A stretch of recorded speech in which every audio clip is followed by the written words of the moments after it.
তখন শ্রেষ্ঠ মানুষ কেমনে হয়? ও বাজার, এই পৃথিবীতে যত বড় বড় সন্ত্রাসী ছিল, প্রত্যেকটা সন্ত্রাসী মানুষ হয়েছে। তাদের মানুষ হওয়ার পেছনে মূল কারণ ছিল কোরআন সুন্নাহর আমল। কোরআন সুন্নাহর সংস্পর্শে আসার কারণে ওই মানুষগুলো চেঞ্জ হয়ে গেছে। তার মধ্যে একজন মানুষের গল্প মনে পড়ে যায়, মানুষটার নাম হলো হযরতে ওমর। কি নাম? এই ওমর হলো বিশ্ব সন্ত্রাসী। কি সন্ত্রাসী? বিশ্ব সন্ত্রাসী। এর বলবে হুজুর কোন কি বিশ্ব সন্ত্রাসী কেমনে? আচ্ছা, বিশ্ব নবীর মাথা কাটতে গেছিল কেন? হ্যাঁ, তাহলে তাকে বিশ্ব সন্ত্রাসী বলা তো যায়। যে ব্যক্তি বিশ্ব নবীর মাথা কাটতে যায়, সে তার চাইতে বড় বিশ্ব সন্ত্রাসী পৃথিবীতে আর কে আছে? এত বড় বিশ্ব সন্ত্রাসী চেঞ্জ হলো কেমনে? আল্লাহু আকবার, আল্লাহু আকবার। এই বাজার কোরআনের সংস্পর্শে আসলে যে আসলে মানুষ হয়, এই যে এই জায়গার মধ্যে আপনারা বসে আছেন, এই জায়গার ভিতরে আওয়ামী লীগ আছে, এই জায়গার ভিতরে বিএনপি আছে, এই জায়গার মধ্যে জাতীয় পার্টি আছে, এই জায়গার মধ্যে জামাত আছে, এই জায়গার মধ্যে জাসদ আছে, এই জায়গার মধ্যে বাসদ আছে। সব ধরনের মানুষ এই মজমার মধ্যে বসতে পারে, কিন্তু দেখেন তো, লক্ষ্য করে দেখেন, কেউ কাউকে গুতাও দেয় না, কেউ কাউকে বলে না তুই সইরা বস, তুই আমার দলের লোক না, এই কথা কিন্তু বলে না। কারণ কি? কারণ এই জায়গার মধ্যে কোরআন সুন্নাহর আলোচনা হয়। কথা বলেন ঠিক কিনা? এই মুসলমান যে জায়গার মধ্যে কোরআন সুন্নাহ আছে, ওই জায়গার মধ্যে শান্তি আছে। এই জন্য আপনাদের কাছে একটা কথা বলবো, বন্ধুরা, আমার ঘরের মধ্যে শান্তি নাই, কারণ কোরআন সুন্নাহর ব্যবস্থা ঘরের মধ্যে নাই। পরিবারের মধ্যে শান্তি নাই, কোরআন সুন্নাহর ব্যবস্থা পরিবারের মধ্যে নাই। সমাজের মধ্যে শান্তি নাই, কোরআন সুন্নাহর ব্যবস্থা সমাজের মধ্যে নাই। রাষ্ট্রের মধ্যে শান্তি নাই, কোরআন সুন্নাহর ব্যবস্থা রাষ্ট্রের মধ্যে নাই। আল্লাহর শপথ করে বলি, কোরআন সুন্নাহ দিয়ে যদি রাষ্ট্র পরিচালিত হয়, ওই রাষ্ট্রের মধ্যে শান্তি আসবে। কথা কোন ঠিক কিনা? যার কারণে মুসলমান, এই তো কয়েকদিন আগে তারেক রহমান তিনি যখন দেশে প্রত্যাবর্তন করেছে, তার যে বক্তব্যগুলো ছিল, তার বক্তব্যের ভিতরে কিন্তু একটা বক্তব্য ছিল, আল্লাহ যদি আমাদের সহায় হয়, কি হয়? আল্লাহ যদি আমাদের সহায় হয়, আল্লাহ যদি আমাদের সহযোগিতা করেন, আল্লাহ যদি আমাদের সহায় হয়, তাহলে ইনশাআল্লাহ আমরা নবীর ন্যায় পালনার মাধ্যমে রাষ্ট্র পরিচালনা করব। বলেন তো দেখি, এমন কথা বলছে না বলে নাই? ও বাবা, আমরা তো বিএনপি বুঝি না, আমরা জাতীয় পার্টি বুঝি না, আমার জামাত বুঝি না, জাসদ বুঝি না। তারেক রহমান যে বক্তব্য দিয়েছে, এই বক্তব্য অনুযায়ী যদি রাষ্ট্র পরিচালনা করতে পারে, আমি আব্দুর রহমান নয়, বাংলাদেশের প্রত্যেকটা আলেম ওলামা মারহাবা দিয়ে তাদেরকে স্বাগত জানাবে। কারণ আলেমদের জন্য চেয়ারের দরকার নাই, আলেমদের জন্য ক্ষমতার দরকার নাই। আলেমরা মাদ্রাসা নিয়ে থাকবে, মসজিদ দিয়ে থাকবে, আলেমদের পরামর্শে রাষ্ট্র পরিচালনা হবে। কোরআন সুন্নাহ দিয়ে যদি রাষ্ট্র পরিচালিত হয়, আমাদের কোনো বক্তব্য নেই, কিন্তু বক্তব্য আছে ওই জায়গায়। এই বাংলার জমিনের ভিতরে 90 থেকে 95% মুসলমানের রাষ্ট্রে, এই জায়গার মধ্যে বসে বসে নবীর বিপক্ষে যখন কথা বলবে, কোরআনের বিপক্ষে যখন কথা বলবে, আল্লাহর কোরআন নিয়ে যখন কটূক্তি করবে, মুসলমান চুপ থাকতে পারবে না, রুখে দাঁড়াবে। আওয়াজ করে বলেন ঠিক কি না? ও মুসলমান, আল্লাহর গোলাম, বুঝানোর জন্য বলতে চাই, আপনার আলেমরা আমাদেরকে মৌলবাদী বলছে, আলেমরা খেপে নেই, খেপছে। মৌলবাদী বলা হলো, রাগ করি নাই। জঙ্গিবাদী বলা হয়েছে, রাগ করি নাই। কিন্তু যখন আমার আল্লাহর নিয়ে বাবুল সরকার কথা বলছে, তখন আলেমরা চুপ থাকে নাই। কথা কোন ঠিক কিনা? আমাদের আলেমদের কষ্ট কোন জায়গায় জানেন? আমরা কষ্ট পাই ওই জায়গায় যখন নবী নিয়ে কটূক্তি হয়, প্রতিবাদ করলে আলেমরা করে। যখন আল্লাহর নিয়ে কটূক্তি হয়, প্রতিবাদ করলে আলেমরা করে। আল্লাহর কোরআন নিয়ে কটূক্তি হইল, প্রতিবাদ করলে আলেমরা করলো। কিন্তু মুসলমান, তুমি বিএনপি করো, তুমি আওয়ামী লীগ করো, তুমি জাতীয় পার্টি করো, তুমি জাসদ করো, বাসদ করো, তুমিও তো মুসলমান। কেন তোমার কি প্রতিবাদ করার ভাষা নাই? তুমি কেন করতে পারো না? তার মানে হলো তোমার ভিতরে দলের মহব্বত বেশি, দলের চাইতে আল্লাহর মহব্বত তোমার অন্তরের ভিতরে নাই। কথা কোন ঠিক কিনা? আমার আপনার অন্তরের ভিতরে যদি আল্লাহর মহব্বত থাকতো, কোরআনের মহব্বত থাকতো, বাউল সরকারের পক্ষেও কিন্তু আমাদের দেশের নেতারা কথা বলেছে। কথা বলেন না কেন ঠিক কিনা? কারণ একটা জিনিস আপনারা ভালো করে বুঝে থাকলে বলেন তো দেখি, নবীর বিরুদ্ধে কটূক্তি করিয়া রাস্তার মধ্যে যে মিছিল হলো, ওই মিছিলের মধ্যে আমার পয়লা নাম্বার সামনের কাতারে থাকছে আলেম ওলামা। আপনাদেরকে বলি, আমাদের এই বাংলাদেশে ডক্টর ইউনূসের জামানায় 5ই আগস্টের পরে স্কুলে স্কুলে গানের মাস্টার নেওয়ার কথা চলতেছিল। জানেন? জানেন না? জানেন না? জানেন তো আপনারা। এখন একজন মানুষ একটা হাত উঠে বলেন, আলেম বাদ দিয়া কে একজন আছেন আপনারা ধুমদার এলাকার মধ্যে থেকে আপনারা প্রতিবাদ করছেন গানের মাস্টার নেওয়া যাবে না? কেন? ওটা কেরা করবি? মৌলবীরা করুক, পেট্রোল ওরাই খান, জেলখানায় ওরাই যায়, অথচ স্লোগান ঠিকই নেই, আলেম ওলামা যেখানে, আলেম ওলামা জেলখানায়।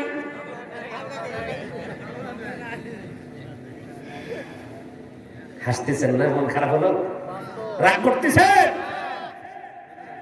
আপনিও যেই জান্নাতে যাবেন, আমিও তো সেই জান্নাতে যাব।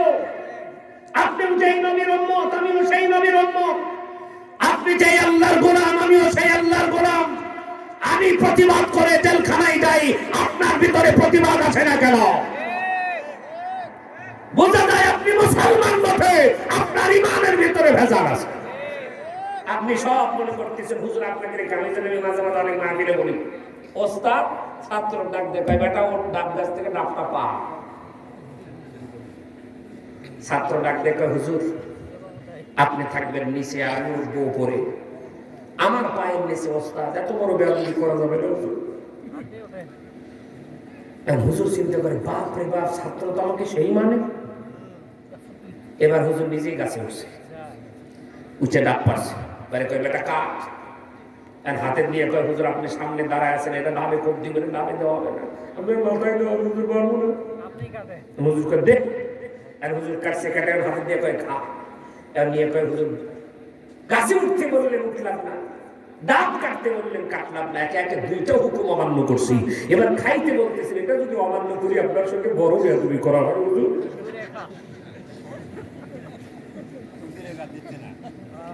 খাওয়ার বেলায়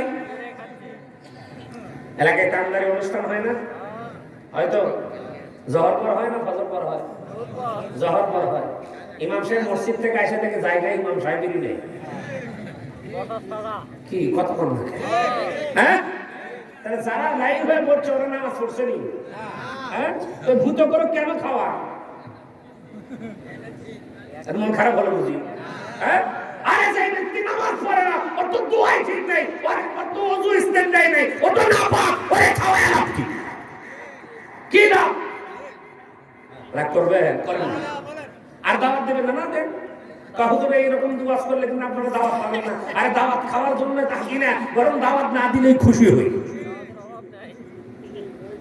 আগের গল্প হয়তো শুনছেন, হুজুররা দাওয়াত পাইলে তাড়াতাড়ি দৌড় মারছে, ওরা জোরে গেছে হুজুর দাওয়াত খাইতে, দাওয়াত মনে পাইছে জন্য জোরে জোরে। ভুয়া কথা, ওরা বাদ দেন। হুজুররা দাওয়াত খাইতে যেতে চায় না। হুজুররা কখন আপনাকে বলে নাই আমাকে দাওয়াত দেন, আপনি বিপদে পড়ে ঠেলাত করে হুজুরের দাওয়াত। আমি আব্দুর রহমানকে দাওয়াত করে ওয়াজ করার লাগবে কেন? কারণ আপনার মহল্লার ইমামকে আপনি ভালোবাসেন না। আপনার ইমাম যখন বক্তব্য দিয়েছে তখন আপনি দুইজন শ্রোতা উপস্থিত নাই, আমাকে টাকাতে নিয়েছে এতগুলো মানুষ বসে আছে। রাগ করলেন? আপনারা কেউ বললে আমি কি জানাজায় আসবো? কারা আসবে ভাই? আপনার মসজিদের ইমাম। কয় টাকা বেতন ইমামে? বৈষম্য কোথায়? কোথায় বৈষম্য? কোথায়? চিন্তা করছেন? এগুলো নিয়ে আমরা কেউ বলি না। প্রাইমারি স্কুলের মাস্টাররা তারা স্লোগান মিছিল দিয়ে তাদের বেতন ভাতা ঠিক করে নিয়ে আসলো। হাই স্কুলের মাস্টার তারা বেতন ভাতা ঠিক করে নিয়ে আসলো। ইবতেদায়ী হুজুররা তারা স্লোগান দিয়ে মিছিল মিটিং করে তাদের বেতন ইবতেদায়ীকে সরকারিকরণ করে নিয়ে আসার জন্য চেষ্টা চললো। আফসোস, ইমাম মুয়াজ্জিনদের ব্যাপারে কেউ কথা বলার নাই, কেউ নাই, কেউ নেই। অথচ তাদের ছাড়া জন্মের সময় আযান একামত হয় না, তাদের ছাড়া জানাজাও কপালে জোটে না। এই জন্যই তো আমি মাঝে মাঝে বলি, নামাজ পড়াবে কে কয় হুজুরেরা, জানাজা করাবে কে কয় হুজুরেরা, দোয়া পড়াবে কে কয় হুজুরেরা, কবরের মধ্যে নামাবে কে কয় হুজুরেরা, নবীর বিরুদ্ধে কটূক্তি করছেন ও ওগুলোর বিরুদ্ধে প্রতিবাদ করবে কে কয় হুজুরেরা, গানের মাস্টার লাগছে প্রতিবাদ করবে কে কয় হুজুরেরা। কেন হুজুরেরা কেন প্রতিবাদ করে? গানের মাস্টার তো লাগেই। গানের মাস্টারের জন্য কেন প্রতিবাদ করছে হুজুররা জানেন? কারণ হলো আপনার সন্তানকে গানের মাস্টার যখন স্কুলে ঢুকবে, প্রত্যেকটা ছাত্র বাড়িতে বাড়িতে হারমোনিয়াম ঢুকবে। কারণ গান শিখাবে গেলে সারে গামা পাতা নিসা শিখাবে গেলে হারমোনিয়াম লাগবে যা তোরা বাক এবার যেরকম করোনার মধ্যে মোবাইল প্রত্যেকের হাতে হাতে কি ভুলে গেছেন নি আপনারা? করোনার সময় কোনো কিছুই বেচা হয় না, কিন্তু এই যে করোনার মধ্যে মোবাইল প্রত্যেকটা বাংলার ঘরে ঘরে ছোট বাচ্চাদের হাতে পর্যন্ত যে ঢুকলো, এখন মদের নেশা গেছে, গাঁজার নেশা গেছে, ফেন্সিডিলের নেশা গেছে, এখন সব নেশা ঢুকছে মোবাইলের ভিতরে। তার মানে হলো ওস্তাদ যখন পড়া শিখাবে তখন বলবে তুই হারমোনিয়াম নাই, তুই সাড়ে মা পারিস না, কয় আব্বা তো কিনে দেয়, কয় যা ওই বাড়িতে কাজ হারমোনিয়াম দে, বা হারমোনিয়াম দিল, পরের দিন এসে তুমি তবলা ছাড়া তো হয় না, তবলাও দে, তবলাও দিল, কয় বাইরে দিয়ে গান গান কেমনে, তখন তো একতারা দোতারা লাগে, দোতারাও দে, তো দোতারাও দিল। যেই ঘরের ভিতরে থাকার কথা ছিল কোরআন, যেই ঘরের ভিতরে থাকার ছিল হাদিসের কিতাব, সেই ঘরের ভিতরে ঢুকবে হারমোনিয়াম, সেই ঘরের ভিতরে ঢুকবে দম তবলা। ও মুসলমান, তুমি না বুঝলে কি হবে? আলেম ঠিকই বুঝেছে, আলেম বুঝতে পেরেছে আমাদের মুসলমানদের ঘরের ভিতরে হারমোনিয়াম ঢুকিয়া শয়তানের আত্মাখানা ঢুকাবে। আলেম চুপ থাকতে পারে নাই, আলেম প্রতিবাদ করেছে। আফসোস, আজকে মুসলমানের কোনটা ভালো কোনটা মন্দ এখন পর্যন্ত বোঝা শিখলাম না। এই জন্যই আমি বলি নামে মুসলমান কামে না, কথা কোন ঠিক কিনা?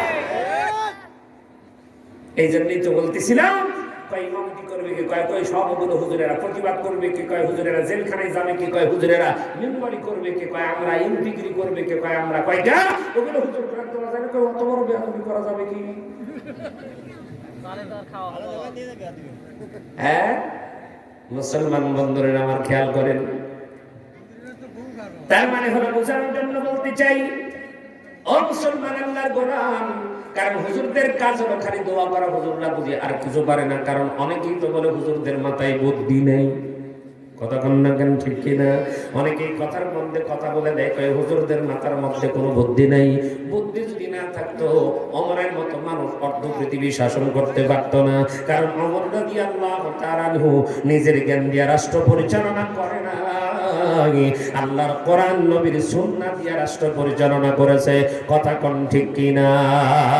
আমি আপনাদের খেদমতে বোঝানোর জন্য সেই ওমরের একটা গল্প আপনাদের সামনে আনতে চাই, যে বিশ্ব সন্ত্রাসী মানুষ, এই বিশ্ব সন্ত্রাসী মানুষটা কেমন করে বন্ধুরে আমার এত সুন্দর একটা মানুষ হয়ে গেল, এত সুন্দর একটা ভালো মানুষ কেমনে হলো? কারণ ওমরের মধ্যে ছিল আল্লাহর কোরআন, ওমরের মধ্যে ছিল নবীর সহবত, নবীর সহবত হওয়ার কারণে, নবীর সহবত পাওয়ার কারণে, নবীর সঙ্গী হওয়ার কারণে আল্লাহ রাব্বুল আলামিন হযরত ওমরের শান এবং মান এত বাড়িয়ে দিয়েছে, এত বাড়িয়ে দিয়েছে, এত বাড়িয়ে দিয়েছে। বন্ধুরা আমার কথার পৃষ্ঠে যখন কথা মনে পড়ে গেল, প্রকৃতপক্ষে মানুষ তো হলো সে। আল্লাহ রাব্বুল আলামিন কোরআনের মধ্যে বলেছেন, ওয়াল্লাযীনা ইযা ফাআলু ফাহিশাতান আও যালামু আনফুসাহুম যাকারুল্লাহা ফাস্তাগফিরু লিযুনুবিহিম।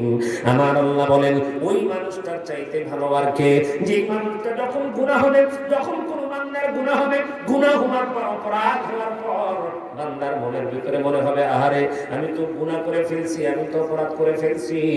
আমি আপনাদেরকে বোঝানোর জন্য বলতে চাই, ওমর ছিল সেই সময়ের মধ্যে বিশ্ব সন্ত্রাসী। সেই বিশ্ব সন্ত্রাসী মানুষ এত ভালো কেমনে হলো? মাজান একদিন রাতের বেলা এক কদম দু কদম করে হাঁটতে হাঁটতে হযরত ওমর যায়, পথের মধ্যে লক্ষ্য করে দেখতে পাওয়া যায় একজন যুবক পথের রাস্তার পাশে বসে আছে। হযরত ওমর ডাকতে বলতেছেন, না যুবক, তুমি কি জানো না এটা ওমরের রাজ্য? এই রাজ্যের ভিতরে রাত 10টার পরে কেউ থাকতে পারে না, এই রাজ্যের ভিতরে 10টার পরে কেউ থাকতে পারে না। ওমর যদি তোমার সন্ধান পায় তাহলে কিন্তু তোমার বিপদ। ওই যুবক তখন ডাকতে বলতেছে, পথিক তুমি কে? তুমি যাও যাও যাও, তোমার সঙ্গে আমার কোনো কথা নাই। হযরত ওমর রাদিয়াল্লাহু তাআলা আনহু চলে গেলেন। এবার আবার যখন ওই রাস্তা দিয়ে যখন তিনি ব্যাক করতেছিলেন, ওই রাস্তা দিয়ে যখন ফেরত আসতেছিলেন, এমন সময় লক্ষ্য করে দেখতে পান ওই যুবকটা ওই সময়ের মধ্যে ওই জায়গার মধ্যে বসা। হযরত ওমর ডাকতে বলতেছেন, না যুবক, এই মুহূর্তে যদি তুমি ভিতরে না যাও তাহলে কিন্তু ওমরের দরবারে খবরটা পৌঁছায় দিব। যুবক তখন দমকতে বলতেছে, হে আল্লাহর বান্দা, তুমি খালি ওমরের কথা বলো, ওমর আমার কি করবে, ওমর আমার কি করবে, ওমর ওমর আমার কিছুই করতে পারবে না। ওমর তো পারবে শুধু মানুষকে মারতে, ওমর তো পারবে শুধু মানুষকে মারতে, কিন্তু ওমর তো কোনো মানুষের উপকার করতে পারে না। যখন বলছো ওমর কখনো কোনো মানুষের উপকার করতে পারে না, তখন ধমকদের এক দেখারে যুবক তুমি কি ওমরকে চেনো? কয় না না না, আমি তো ওমরকে চিনি না, কিন্তু ওমর সম্পর্কে জানি। কিন্তু আমি তো শুনেছিলাম মুসলমানের নেতা ওমর, ওমর বড় রাষ্ট্রভার চালায়, ওমর বড় নেই পরায়ণ একজন বাচ্চা, কিন্তু এখন পর্যন্ত এই রাস্তার ভিতরে আমি 3 দিন হয়ে দাঁড়ানো, কিন্তু আমাকে উপকার করার মতো তো ওমরের রাজ্যের কাউকে পেলাম না। তবে কিয়ামতের ময়দানে ওমরকে আমি জিজ্ঞাসা করবো, ওমর রে তুমি কি শুধু মুসলমানের নেতা ছিলা নাকি তুমি ইহুদিদেরও নেতা ছিলা? এই প্রশ্নটা আমি তাই করবো।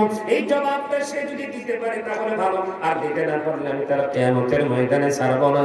হযরত ওমর আর এক কদম সামনের দিকে যায় না, ডাকতে বলে যুবক কিয়ামতের ময়দানে ওমরকে তুমি এই কথাটা কেন জিজ্ঞাসা করো না? ডাকতে বলে তোমাকে বলে লাভ কি? একদিন নয়, দুদিন নয়, আজ 3 দিন হয়ে গেল প্রসব বেদনায় বড় যন্ত্রণায় ছটফট ছটফট করতেছে। আমি আমার ঘরের ভিতরে থাকতে পারি না।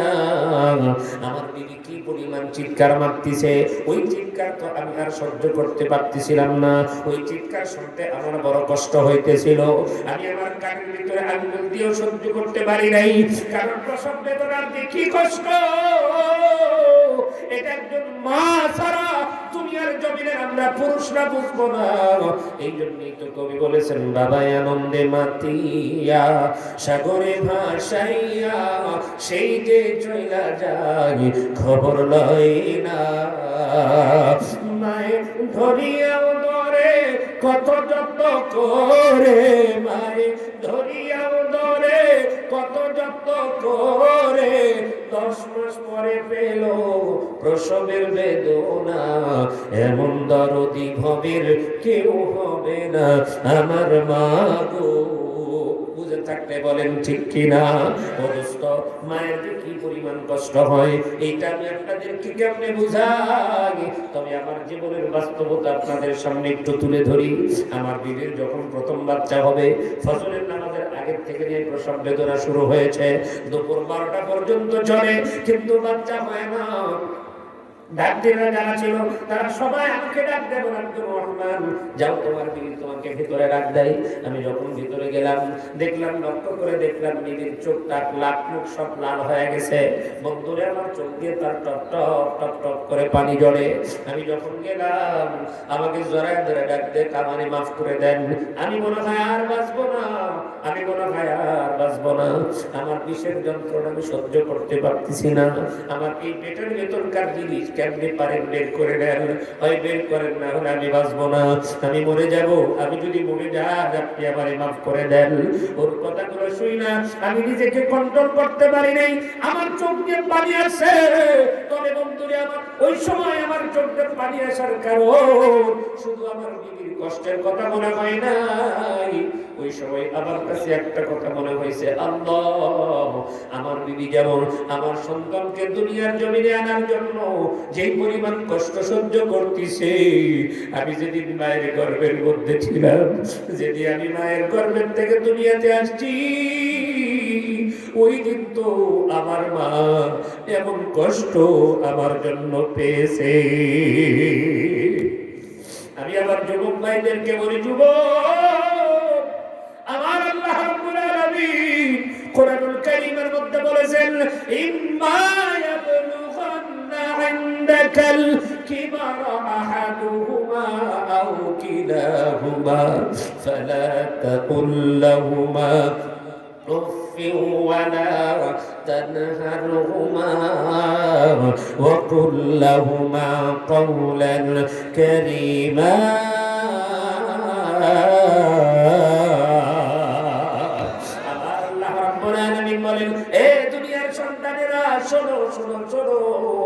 যদি তোমার জীবদ্দশায় তোমার মা বেঁচে থাকে, তোমার বাবা যদি বেঁচে থাকে, খবরদার খবরদার মার মনে কোনো কষ্ট দিও না, বাবার মনে কোনো কষ্ট দিও না।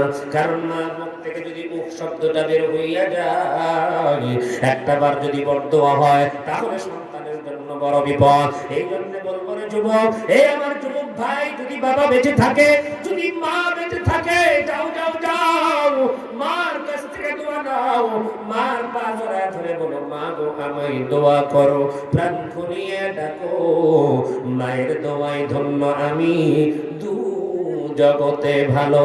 মা বলিয়ে ডাকটি যখন শুনতে পাই গো কানে, চোখ ভরিয়ে পানি আসে, না পাই মসজিদে। একের পরে এক করিয়ে ভাই বলো আমরা কতই ব্যথা দিয়েছি মা গো, দুঃখ নিও না।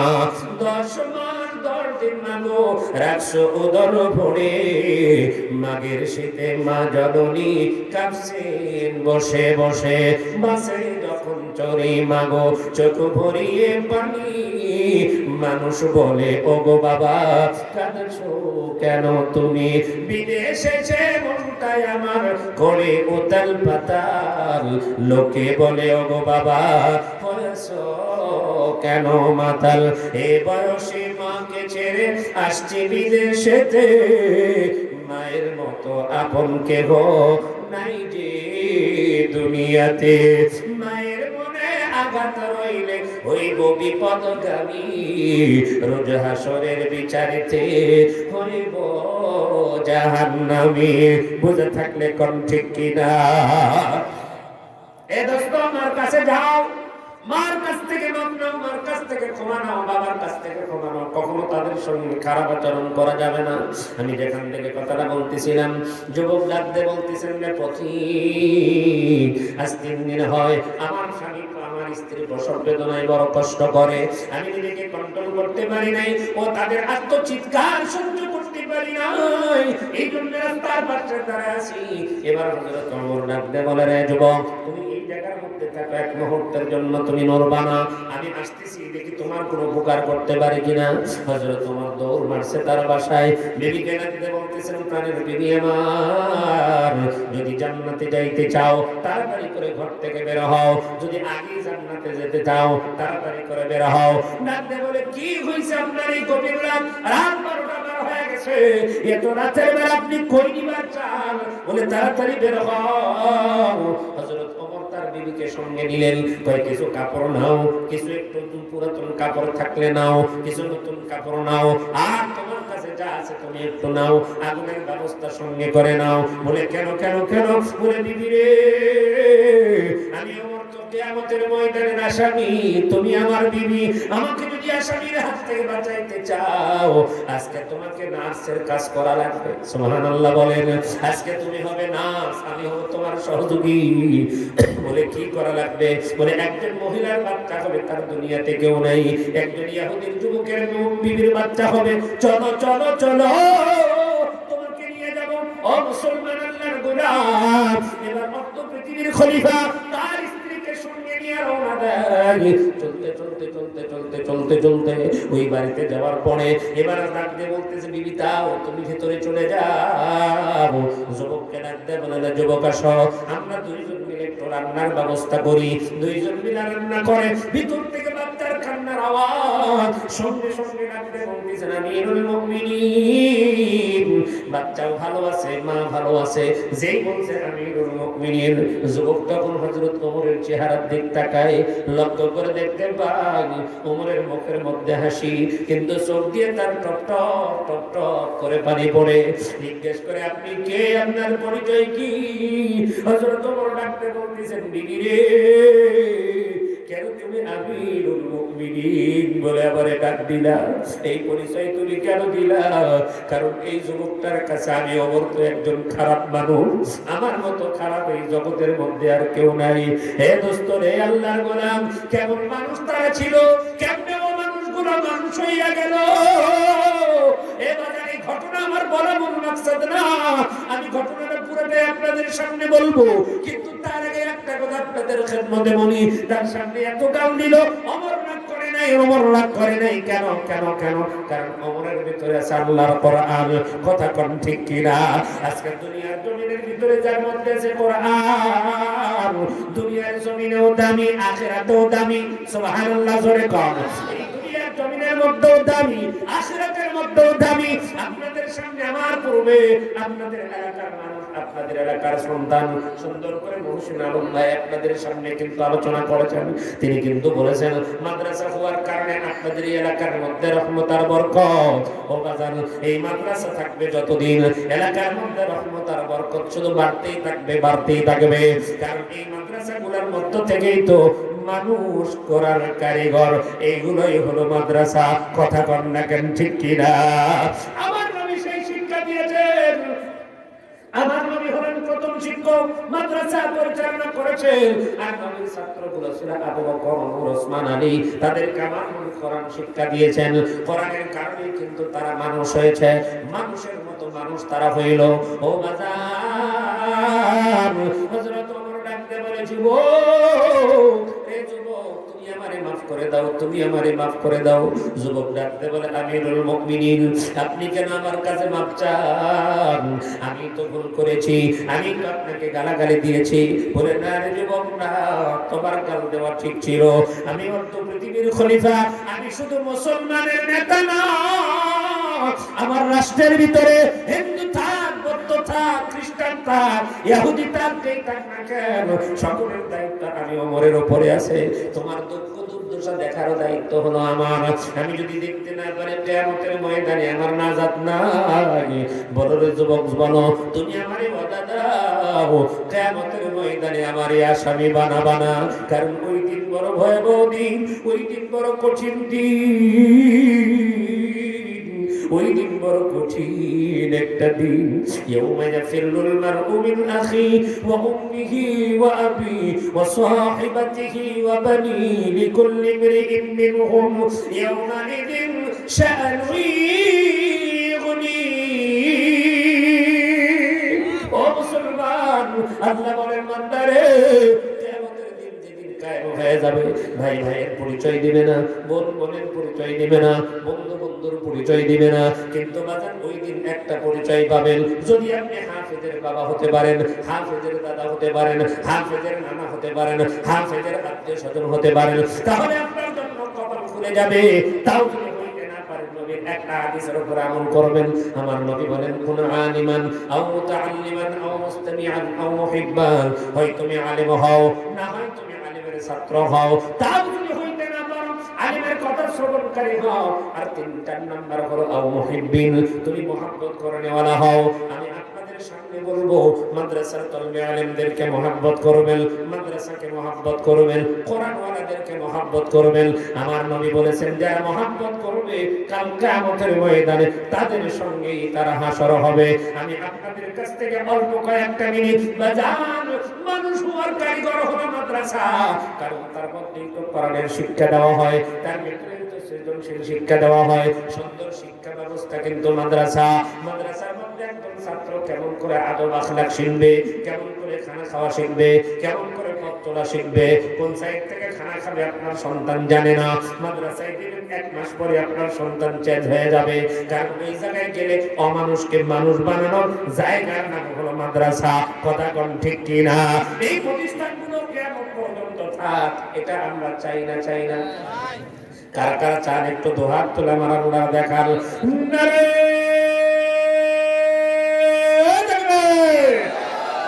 ভাই এতগুলো মানুষ আমরা হয়েছে, একটু টান টান করে হাত তুলেন। একজন জবান বন্ধ রাখবেন, একটু আওয়াজ করে জোরে বলেন, লিল্লাহি তাকবীর, নারে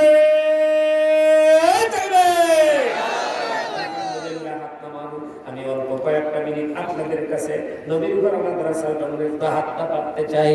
বাজার 10, 20, 150, 1000, 2000, 5000, 10000 আপনারা যতটুকু পারেন। সর্বনাশ, আমি তো খেয়ালই করি, অনেক টাইম হয়ে গেছে।